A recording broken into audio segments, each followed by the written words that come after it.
Good morning. Thank you all for joining us today as we announce an indictment charging 7 Russian military officers with violations of several U.S. criminal laws for malicious cyber activities against the United States and its allies. I'm joined today by the U.S. Attorney for the Western District of Pennsylvania, Scott Brady, the FBI's Deputy Assistant Director for Cyber, Eric Welling, and Director General of the Royal Canadian Mounted Police, Mark Flynn. A short while ago, the Dutch Minister of Defense and the United Kingdom's National Security Advisor held a joint press conference announcing a recent intelligence operation against several Russian agents conducting a clandestine mission in The Hague. The joint UK-Dutch intelligence operation led to 4 Russian GRU officers being caught red-handed while they attempted to breach the cybersecurity of the Organization for the Prohibition of Chemical Weapons. This GRU target and an additional laboratory in Switzerland that was their next target were analyzing the deadly Russian nerve agent recovered in the UK following an assassination attempt, as well as other chemical agents that were used in Syria against innocent civilians. The Prime Ministers of the Netherlands and the United Kingdom issued a joint statement condemning the Russian behavior. We are including a copy of their statements in the materials provided to all of you in this room and online at justice.gov. Our indictment today charges some of the same Russian operatives caught in The Hague, along with their colleagues in Moscow, as part of a conspiracy to hack a variety of individuals and organizations in the United States, Canada, and Europe to obtain information or access that was then exploited for the benefit of the Russian government. More specifically, this indictment alleges a conspiracy to use computer hacking to obtain non-public personal health information about athletes and others in the files of anti-doping agencies and sporting federations in multiple countries, and to release that stolen information selectively and sometimes misleadingly. All of this was done to undermine those organizations' efforts to ensure the integrity of the Olympic and other games. Other targets of this conspiracy were the Chemical Weapons Laboratory in The Hague and a nuclear power company here in America. 3 of the 7 defendants charged in this case were previously charged in the indictment brought by the Office of Special Counsel in July of this year, which pertained to a conspiracy to interfere with the 2016 U.S. presidential election. The current indictment does not rise out of the work of the special counsel. Nonetheless, these 2 indictments charge overlapping groups of conspirators, and they evince some of the same methods of computer intrusion and the same overarching Russian strategic goal: to pursue its interests through illegal influence and disinformation operations aimed at muddying or altering perceptions of the truth. The crux of this indictment, which U.S. Attorney Scott Brady will describe in more detail, is the GRU's targeting of the World Anti-Doping Agency, the U.S. Anti-Doping Agency, and the Canadian Centre for Ethics in Sport, which is Canada's anti-doping body. The GRU did so in response to the efforts of anti-doping officials' exposure of Russia's systematic and state-backed athlete doping program. Embarrassed by that truth, Russia fought back by retaliating against the truth tellers and against the truth itself. The results of Russia's hacks, however, weren't just felt by the anti-doping officials or their agencies. Instead, Russia decided that it was fair game to flood the social and traditional media with the private medical information of more than 250 athletes from 30 countries in a manner that often inaccurately reflected or otherwise omitted the true nature, purpose, and context of the information. I hope that through today's charges, which fall far from the electoral arena of our prior charges, we can further educate ourselves as to the scope of the Russian government's disinformation and influence campaigns. I also hope that responsible members of the international news media will cast a suspecting eye on future hack and leak operations, which seek in part to manipulate stories in furtherance of Russian state interests.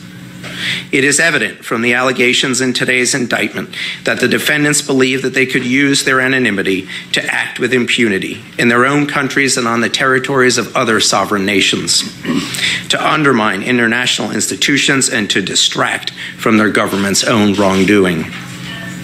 They were wrong. Working together with our partners in nations that share our values, we can expose the truth for the world to see. Nations like Russia and others that engage in malicious and norm-shattering cyber and influence activities should understand the continuing and steadfast resolve of the United States and its allies to prevent, disrupt, and deter such unacceptable conduct. The defendants in this case should know that justice is patient, its reach is long, and its memory is longer. Before I turn it over to the U.S. Attorney to discuss the charges in greater detail, I'd like to extend my gratitude to the prosecutors in his office here in the National Security Division, as well as the team of FBI investigators, the Royal Canadian Mounted Police, and our international partners in the Netherlands, Switzerland, and the United Kingdom, who are together responsible for where we are today. Thank you.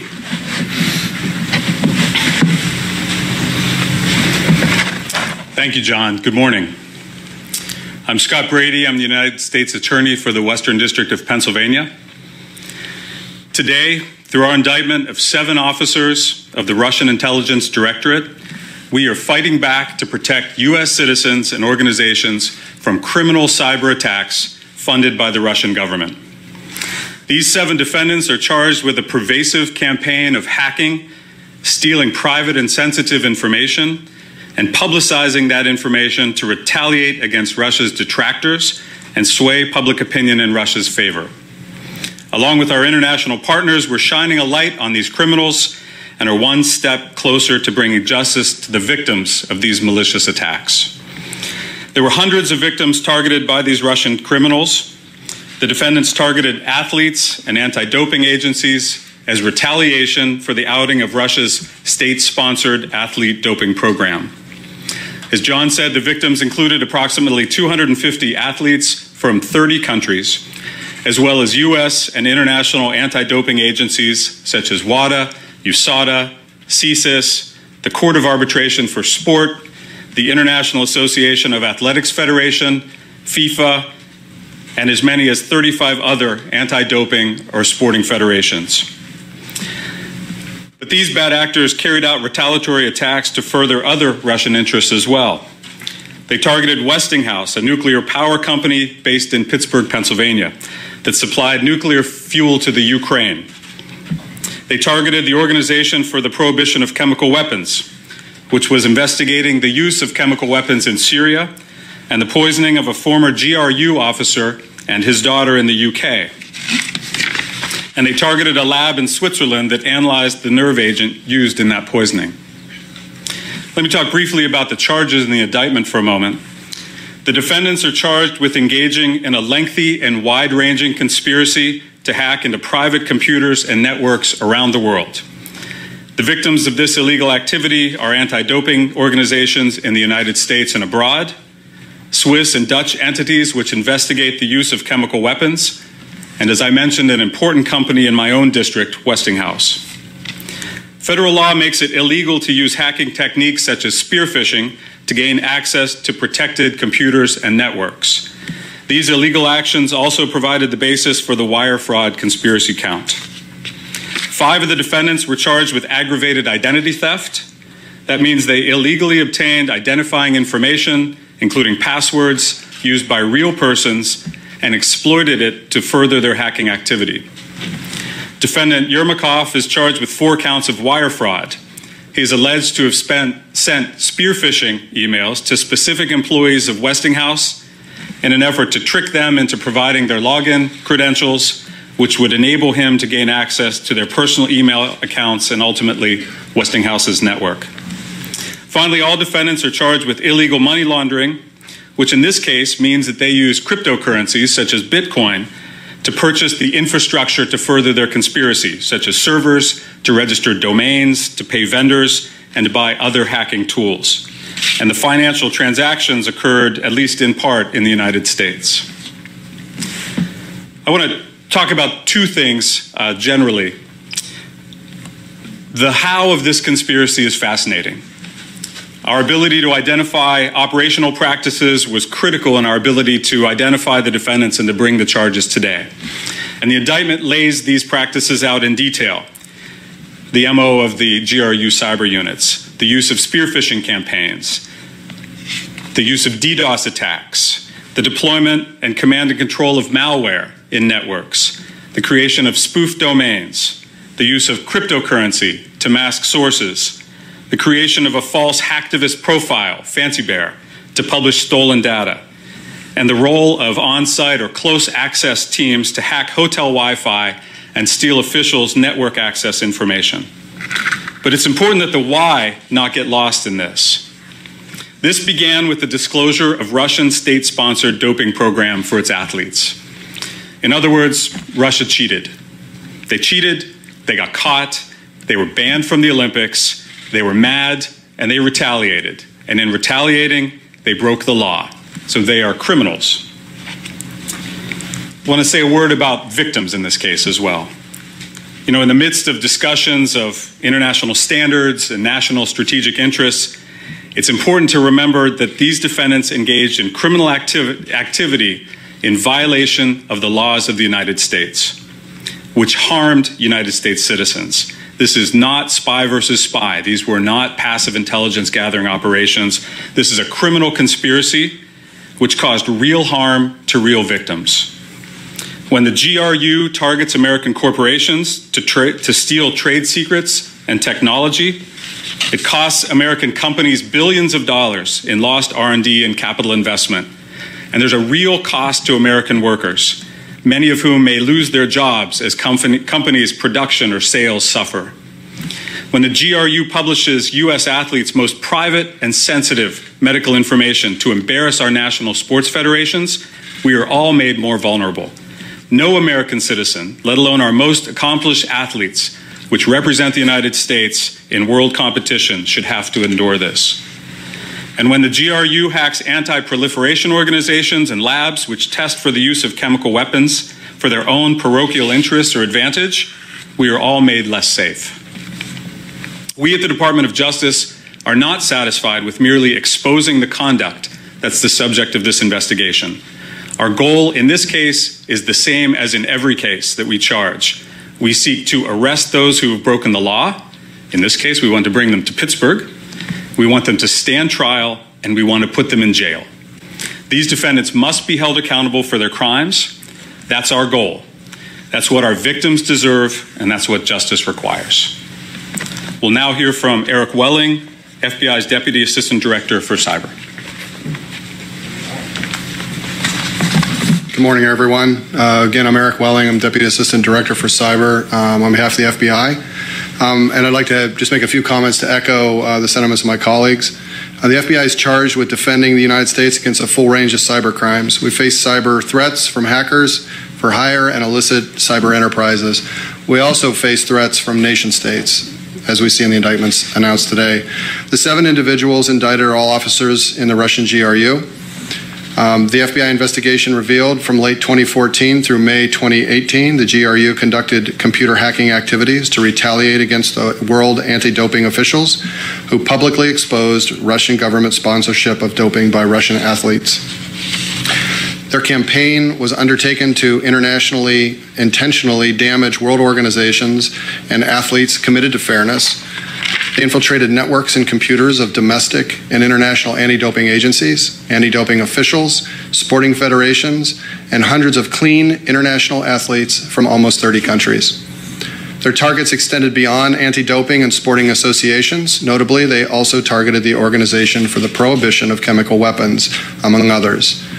In situations where the GRU officers could not remotely hack into their targeted systems, they traveled using Russian government-issued passports to locations around the world to conduct close access hacking operations. You'll see some photos here, and I think we have some others that we'll provide after the conference, where you will see the rental car used by the operatives outside the Organization for Prohibition of Chemical Weapons. You will see the materials and gear that was abandoned after the failed intelligence operation. And you can also then see how the gear was arranged to penetrate the Wi-Fi systems. And this equipment was also used in compromises previously. The involved targeting of the Wi-Fi networks was used by victim organizations or personnel in various locations, including Switzerland, the Netherlands, and Brazil. The GRU used unauthorized access and stolen information to obtain through their hacking efforts for the strategic benefit of the Russian Federation, and they engaged in a campaign of influence and disinformation to advance the interests of the Russian government. Specifically, they worked to undermine and destabilize the efforts of the international doping officials, publicize and expose sensitive medical information and drug testing results belonging to athletes, and damage the reputations of clean athletes around the world by peddling a false narrative suggesting such athletes were using banned or performance-enhancing drugs. The GRU officers publicly released stolen private information online, hiding behind the name of the Fancy Bear hacking team. These activities by Russian GRU officers move well beyond acceptable government intelligence operations. The GRU is breaking traditional international norms and the law in using cyber tools and resources in the fashion that they have. The FBI considers any criminal activity conducted by nation-state actors, especially those leading to the violations of Americans' privacy or interference in our economy, to be a matter of national security. These GRU officers broke U.S. law by hacking into U.S. infrastructure and victimizing U.S. citizens. Victims targeted by nation-state hackers should not have to face the threat alone, and this indictment is an important step in standing with and seeking justice for the victims in this criminal activity. We fully identified these conspirators. We can show who they are. We can provide detailed information and evidence of their affiliation with the Russian government. The charges reinforce this behavior is not acceptable and violates international norms as well as U.S. criminal laws. These charges further lay out for the international community some of the basis for the U.S. government's prior assertions that the Russian government was responsible for other cyber intrusions and attacks. This indictment serves as a reminder the FBI does not tolerate criminal activity, even those conducted at the behest of nation states. We believe the GRU officers named in this indictment are located in Russia and not immediately available to answer the charges. Still, people travel, and many countries support international norms and the rule of law. We look forward to providing these subjects the opportunity to answer for these charges. We can't always apprehend subjects easily or quickly, but we'll keep at it because the FBI has a long memory and an important responsibility to the victims. We wouldn't be here today without the courage and cooperation of the victims, and we encourage all victims to report suspected intrusions to their local offices so we can raise the cost of this kind of behavior.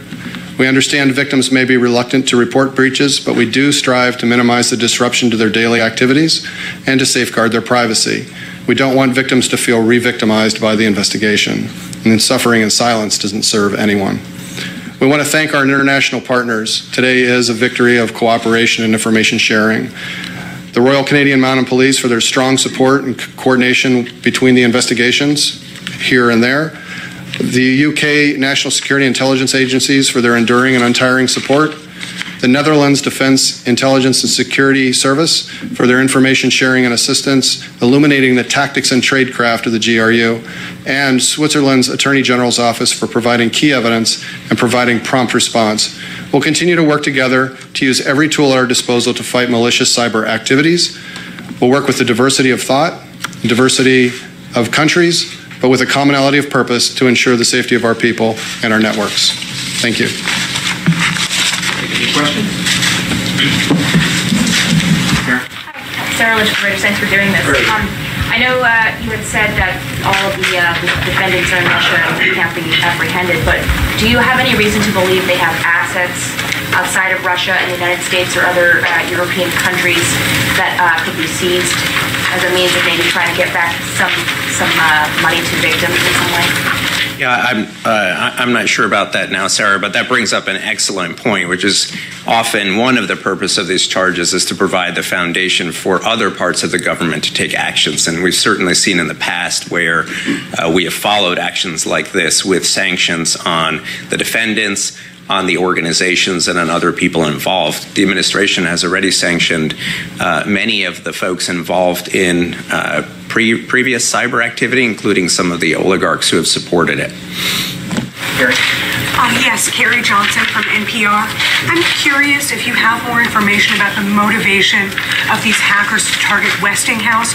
Was it, as you point out in the indictment, because they were supplying energy to Ukraine, or any other information you have about how Westinghouse plays in here, since it seems to be apart from some of the other sports-related victims in this case? Yeah, I don't think we're going to go beyond what's in the indictment at this point. Did they actually penetrate Westinghouse's computer system? Again, if it's not in the indictment, we're not going to talk about it here. Can I ask you about how these investigations got started separately? I mean, it's obvious the one where they caught him red-handed, but was the U.S. separately investigating the hacking here? And also, if we could just hear a little bit from Mr. Flynn about the Canadian role here. All right. Do you want to do that? Absolutely, first? I'll start there first.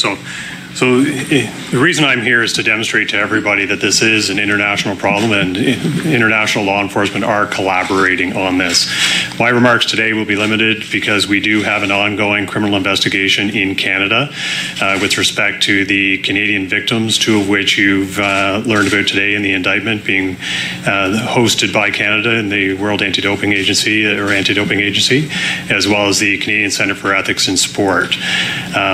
Those investigations are parallel investigations. However, there is strong collaboration and sharing of information amongst the law enforcement community to tackle this problem as a global community, which is critical in any success we're going to have in dealing with this problem. We have to make the world borderless in the law enforcement context the same it is for these criminals in their reach to cause harm globally. And in terms of how this got started here in the U.S. separately from the one overseas? Yeah, I guess I'm not going to go into the specifics of how this one got started, but in general, obviously we have a great interest in this group of hackers who have been operating. We have indicted members of this group in the past. And investigations get started, in any number of ways, including victims coming forward following the conduct or our seeing aspects of this conduct in the course of other investigations. Here. Two quick questions, sir. Number one, how interesting is it that it shows how nimble they were in terms of targeting a lab that was doing some work in regard to the attempted assassination in the Ukraine regarding the nerve agent? And then secondly, given the level of activity, any update in terms of whether they're targeting the upcoming midterm elections? So look, their nimbleness in this regard, their efforts in this regard shows, I think, their sophistication and what obviously the resources of a state-backed hacking organization that can not only do the cyber intrusions from home, but can also send its officers abroad with diplomatic passports in order to do this. This is why it's such a serious threat, and I think this case is a serious example of that, an illustration of all that. And then at this time, I don't have anything further on the current status of the elections. Ellen, you have a question? Yeah, a quick question about the